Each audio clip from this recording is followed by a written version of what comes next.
చట్టం చూసుకుంటుంది. కానీ ఈ వ్యవహారంలో మైనర్ బాలిక వ్యవహారంలో ప్రధానంగా మొదటి నుండి కూడా కావాలని అలసత్వం ప్రదర్శిస్తున్నది తెలంగాణ ముఖ్యమంత్రి. ఎందుకు ఈ మాట చెప్పాల్సి వస్తుందంటే, నిన్న గౌరవ తెలంగాణ ముఖ్యమంత్రి శ్రీ రేవంత్ రెడ్డి గారు వేటీ న్యూస్ వాళ్ళ కాంక్లేవ్కి వెళ్ళారు. ఆ వేటీ న్యూస్ కాంక్లేవ్లో రేవంత్ రెడ్డి గారు చాలా మిస్లీడింగ్ స్టేట్మెంట్స్ ఇచ్చి అన్ని అబద్ధాలు చెప్పారు. ఆయన అన్ని సబ్జెక్టుల మీద అబద్ధాలు చెప్పినారు. ఇక కొన్ని చోట్లయితే ఘోరమైన అబద్ధాలు చెప్పారు. ఇక నాకు టైం లేదు, ఎందుకంటే ఈ ప్రతిసారి మీడియా బ్రీఫింగ్ దాదాపుగా 1 అవర్ అవుతున్నది. మీడియా మిత్రులకు కూడా సహనం నశిస్తున్నది. కానీ మరి కొన్ని విషయాలు, ప్రత్యేకించి మైనర్ బాలికల రక్షణకు సంబంధించి ప్రభుత్వం ఈ విషయంలో స్పందించిన తీరు గురించి రేవంత్ రెడ్డి గారు చాలా ఘోరమైన అబద్ధాలు చెప్పారు. ఆ విషయాల మీద నేను నిజాలు ప్రజలకు చెప్పాల్సిన బాధ్యత భారత రాష్ట్ర సమితి పార్టీ మీద ఉన్నది. అందుకొరకే ఈరోజు పత్రికా సమావేశం పెట్టడం జరుగుతూ ఉన్నది. ఇక రేవంత్ రెడ్డి గారు ఏమన్నారనేది మీ మెమరీ మళ్ళొకసారి రిఫ్రెష్ చేయడం కోసం ఒకసారి వారి ఇంటర్వ్యూను మేము ఒకసారి ప్లే చేద్దాం అనుకుంటున్నాం. ఒక 2-3 నిమిషాలు ఉంటుంది, అంతకనే. ప్రధానమంత్రికి 9-10 తారీఖు 10,000 మంది పోలీసులతో రక్షణ కల్పించాల్సి వచ్చింది. ప్రధానమంత్రి గారు ఒక్క ప్రోగ్రామ్ అటెండ్ కాదు, 6 ప్రోగ్రాంలు అటెండ్ అయ్యారు. హైటెక్ సిటీ కావచ్చు, సింధు హాస్పిటల్ కావచ్చు, పవన్ కళ్యాణ్ కావచ్చు, చంద్రబాబు నాయుడు గారు కావచ్చు, బేగంపేట కావచ్చు, పరేడ్ గ్రౌండ్లో పబ్లిక్ మీటింగ్.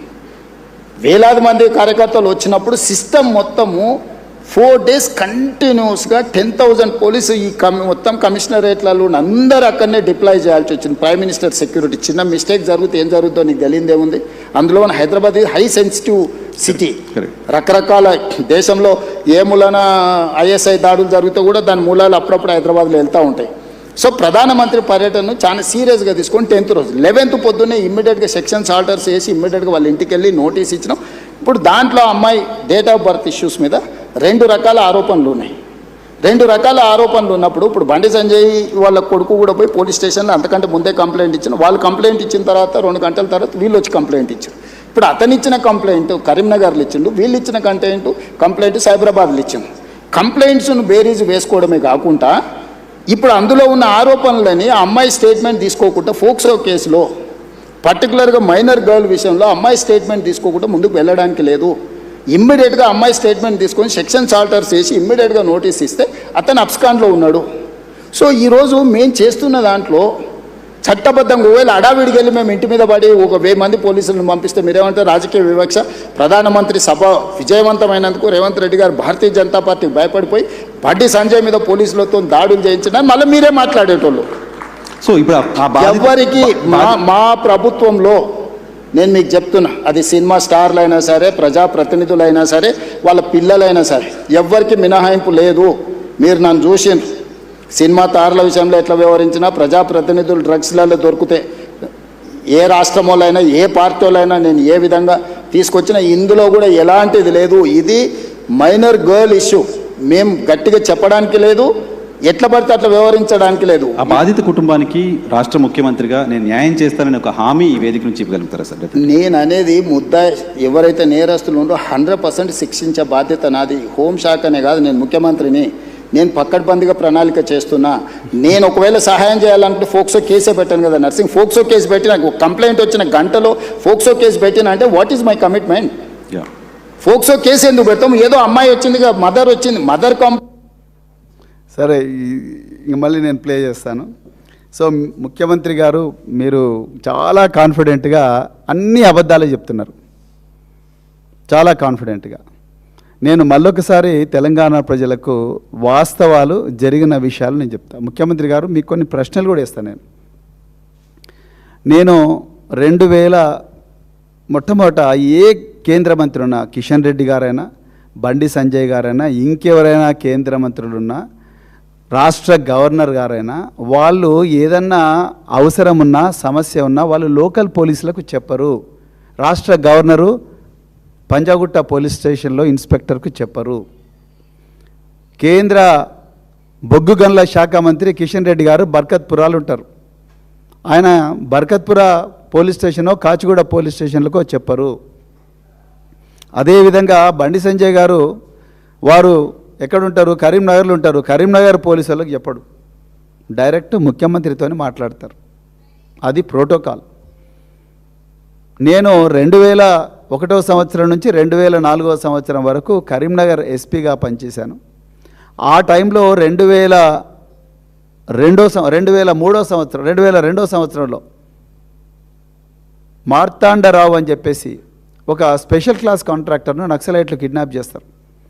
వారు ఆనాడు కేంద్ర హోంశాఖ సహాయ మంత్రి, ఇప్పుడు బండి సంజయ్ గారు కరెక్ట్గా ఏ పొజిషన్లో ఉన్నారో, ఆనాడు కేంద్ర హోంశాఖ సహాయ మంత్రి చెన్నమనేని విద్యాసాగర్ రావు గారు, మహారాష్ట్ర గవర్నర్గా కూడా పనిచేశారు వారు. చెన్నమనేని విద్యాసాగర్ రావు గారికి డిస్టెంట్ రిలేటివ్. ఆ విషయం మాకు తెలిసిన వెంటనే మేమందరం కూడా కమాండో దళాలను, డిస్ట్రిక్ట్ గార్డ్స్ని అందరినీ కూడా రెడీ చేసి ఏ అడవుల్లోకి ఈ కాంట్రాక్టర్ను తీసుకొని పోయారని చెప్పేసి మేము ఆపరేషన్స్ కోసం తయారవుతుంటే ఉదయం 6 గంటలకు మాకు ముఖ్యమంత్రి కార్యాలయం నుంచి కాల్ వచ్చింది. ముఖ్యమంత్రి కార్యాలయం నుంచి కాల్ ఏమని వచ్చిందా అంటే, కేంద్ర హోంశాఖ సహాయ మంత్రి గారు నాకు కాల్ చేశారు. కాల్ చేసి సాక్షాత్తు చంద్రబాబు నాయుడు గారే మాట్లాడారు. వారేమన్నారు, ముఖ్యమంత్రి కేంద్ర హోంశాఖ సహాయ మంత్రి గారు రిక్వెస్ట్ చేస్తున్నారు, రిక్వెస్ట్ చేసి చూసి చాలా జాగ్రత్తగా ఈ ఆపరేషన్స్ చేయాలి, ఒకటేసారి కమాండో దళాలను దింపకండి, ఆ నక్సలైట్లు ఎవరైతే బాధితుడు ఉన్నారో ఆ బాధిత ప్రాణాలకు హాని కలిగించే ప్రమాదం ఉన్నది, అందుకొరకు చాలా కేర్ఫుల్గా హ్యాండిల్ చేయండి అని చెప్పి సాక్షాత్తు ముఖ్యమంత్రి గారే జిల్లా ఎస్పీతో ఆనాడు మాట్లాడాడు. అది జనరల్గా ప్రోటోకాల్. కేంద్ర హోంశాఖ సహాయ మంత్రి ఎప్పుడు కూడా కరీంనగర్ 2 టౌన్ ఎస్ఐకో లేకపోతే కానిస్టేబుల్కో పోయి నువ్వు వాడిని పట్టుకొస్తాను, నువ్వు వీని పట్టుకొస్తాను డైరెక్ట్ చెప్పరు జనరల్గా. ఇక్కడ నాకుండే అవగాహన మేరకు జనాలందరూ కూడా అనుకుంటున్నది, అందరికీ తెలిసింది, అలా రేవంత్ రెడ్డి కూడా తెలుసు ఆ విషయం. ఈ బండి సాయి భగీరథ్ ఈ మైనర్ బాలిక జీవితంతో ఆడుకుంటున్నాడన్న విషయం, ఆమెపై అఘాయిత్యం చేసిండు అన్న విషయం బండి సంజయ్ గారు డెఫినెట్గా ముఖ్యమంత్రి గారికి చెప్పుంటారు. చెప్పకపోతే ఈ విషయం తెలవదు ఆయనకు అసలు పోలీసు వాళ్ళకి ఇన్స్ట్రక్షన్సే రావు. మొట్టమొదటి పాయింట్. మరి ఆ బండి సంజయ్ గారు మీకు ఎప్పుడు చెప్పిండ్రా లేదా? ఇవాళ ముఖ్యమంత్రి చెప్పాలి ప్రజలకు. చెప్తే ఎప్పుడు చెప్పిండు? చెప్పిన వెంటనే మీరు డీజీపీకి ఏమని ఇన్స్ట్రక్షన్స్ ఇచ్చిండ్రు? డీజీపీకి మీరు ఏమని ఇన్స్ట్రక్షన్స్ ఇచ్చిండ్రు? ఆయన కింద ఏమని ఇన్స్ట్రక్షన్స్ ఇచ్చిండు? ఇప్పుడు మీరు ఇమ్మీడియట్ ఈ వీడియోలో 4 సార్లు 5 సార్లు మాట్లాడి ఇమ్మీడియట్గా చేసిన బండి సంజయ్ గారు మీకు తన కుమారుడు ఈ అమ్మాయి వ్యవహారంలో ఏదో ప్రమాదం అయ్యేటట్టుంది, నా కుమారుడిని రక్షించాలా అని చెప్పి మీకు చెప్పినప్పుడు మీరు కింద మీ అధికారులకు డీజీపీ గారికి చెప్పినరా, సైబరాబాద్ పోలీస్ కమిషనర్కి చెప్పినరా, లేకపోతే కరీంనగర్ పోలీస్ కమిషనర్ చెప్పినరా, ఎవరికి చెప్పినరా అనేది మీరు ప్రజలకు చెప్పాల్సిన బాధ్యత హోంమంత్రిగా మీ మీద ఉంది రేవంత్ రెడ్డి గారు. మీరు ప్రతిసారి కూడా ప్రవీణ్ కుమార్ ఐపీఎస్ ఆఫీసరు, ఆయన ఐపీఎస్ నుంచి రాజీనామా చేసిండు, మళ్ళీ ఆయన ఈ ఇన్వెస్టిగేషన్ గురించి ఆయనకు మాట్లాడే అర్హత లేదు. అయ్యా నేను ఐపీఎస్ నుంచి రాజీనామా వాలంటరీగా చేసి మీలాగానే ఏమంటారు రాజకీయాల్లోకి నేను వచ్చిన తర్వాత నా పోలీస్ బ్రెయిన్ను ఆల్మోస్ట్ నేను పక్కకు పెట్టిన, కానీ మీరు మళ్ళీ నా పోలీస్ బ్రెయిన్ను నిద్రలేపుతున్నారు ఇన్ని తప్పులు చేసుకుంటా. ఇలా మేము అడుగుతున్నది, నేను ఇన్వెస్టిగేట్ చేస్తా అని చెప్తలే, నేను ఇన్వెస్ట్ చేసే అధికారాలు నా దగ్గర లేవు. మీరు ఇన్వెస్టిగేషన్ చేయడం లేదు. చట్టం ఇది చెప్తుంది, ఈ విధంగా చెయ్యాలే, అందరూ జనరల్గా ఈ విధంగా చేస్తారు, మీరు ఎందుకు చేయడం లేదు అని చెప్పి హోంమంత్రిగా మీ అధికారులకు మీరు చెప్పాలని నేను రిక్వెస్ట్ చేస్తున్నా. అంతే తప్ప నేను ఇన్వెస్టిగేట్ చేస్తా, ఎస్ఐ నువ్వు ఏం చేసినావు, పొద్దున ఏం చేసినావు, రాత్రి ఏం చేసినావు, కేసు డైరీలో ఏం రాసినావు, జీడీ ఎప్పుడు ఆపినావు, ఎందుకు ఆపినావు, ఎఫ్ఐఆర్లో డిఫాక్టో కంప్లైంట్ ఏమి ఇచ్చింది అని నేను అడుగుతలేను కదా. నా కాల్ డీటెయిల్స్ తీసుకో, నా ఫోన్ డీటెయిల్ ఇక్కడనే ఉంది, నా ఫోన్ డీటెయిల్ మొత్తం నీకే ఇస్తా, కాల్ డీటెయిల్స్ తీసుకో. నేను ఎవరికి చెప్తలేను, నాకు అవసరం కూడా లేదు. మీరు చేయాల్సిన డ్యూటీ చేయడం లేదు అని ప్రజలందరూ కూడా హాహాకారాలు చేస్తున్నారు కాబట్టే ఈరోజు మేము రంగంలోకి దిగాల్సిన అవసరం వచ్చింది. బీఆర్ఎస్ పార్టీ పాలసీ అది. అంతే తప్ప నేను ప్రతిసారి కూడా మీ ఇన్వెస్టిగేషన్లో ఇబ్బంది పెట్టే వ్యక్తిని కాదు, అవసరం కూడా లేదు. కానీ ప్రజలకు అన్యాయం జరిగినప్పుడు, చట్టం తన పని తాను చేయనప్పుడు చేయించాల్సిన ముఖ్యమంత్రి నిందితులతో కలిసి కూర్చొని అలాయ్ బలాయి తీసుకుంటున్నప్పుడు వేలాది మంది లక్షలాది మంది ప్రజలు చూస్తుండగా ఇక అడగకపోతే మేమేం చేయాలి మరి? సో మరి మీ దగ్గరికి మీరు అన్నారు కంప్లైంట్ వచ్చిన వెంటనే మేము ఎఫ్ఐఆర్ చేసినామన్నారు. నిజంగా మీ గుండె మీద చేసుకొని చెప్పండి రేవంత్ రెడ్డి గారు, మీరేం చెప్పిండ్రు ఆ రోజు సైబరాబాద్ పోలీస్ కమిషనర్, మీరు కరీంనగర్ పోలీస్కి ఏం చెప్పారు? ఇక్కడ ఆ మహిళ, నేను ఇవాళ కూడా మాట్లాడిన కుటుంబంతో, ఇక్కడ ఆ మహిళ 6 గంటలకు వచ్చిన వెంటనే ఆ స్టేషన్లో ఒక ఎస్ఐ వస్తాడు. ఫస్ట్ ఎస్ఐ చూసి అమ్మో ఇది చాలా డిఫరెంట్ కంప్లైంట్, మీరు దీన్ని మార్చుకొని రండి అంటే పాపం ఎస్ఐ మార్చుకొని రమ్మంటే ఆమె మార్చుకొని కూడా వచ్చింది. వచ్చిన తర్వాత సిఐ వస్తాడు.